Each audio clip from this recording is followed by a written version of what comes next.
আমরা চাই একটা দুর্নীতিমুক্ত সুখী সমৃদ্ধ আপনার বাংলাদেশ গঠিত হোক, যেখানে আর রাষ্ট্রীয় বাহিনীর হাতে আপনার সন্তান আমাদের সন্তান আর মৃত্যুবরণ করবে না। আমরা চাই বাংলাদেশে আর ফেসিবাদ না করুক, ফর্মে আর না আসুক। যারা জনগণের প্রতিনিধিত্ব করবে তারা শুধুমাত্র জনগণের কাছে দায়বদ্ধ থাকবে। আমরা চাই ফেসিবাদ আমলে যে নির্বাচনগুলো হয়েছে সেই নির্বাচনগুলিকে যেন বাতিল করা হয়। আমরা চাই বিচারের কার্যক্রম যেন খুব দ্রুততম সময়ে শুরু করা হয়। আপনারা জানেন যে আওয়ামী লীগ সরকার দীর্ঘ সময় জনগণকে বঞ্চিত করে উন্নয়নের নামে লক্ষ লক্ষ কোটি টাকা বিদেশে পাচার করেছে।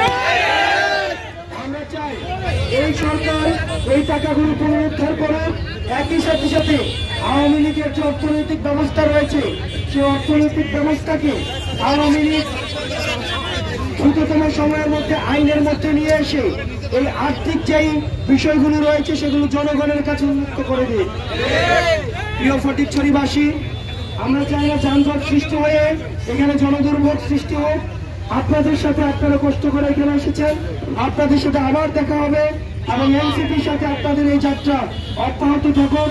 আমরা বিশ্বাস করি সবসময় এনসিপি বাংলাদেশের সাথে বাংলাদেশের বিপক্ষে যে ষড়যন্ত্র হচ্ছে সেগুলির বিপক্ষে অব্যাহতভাবে কাজ করে যাবে।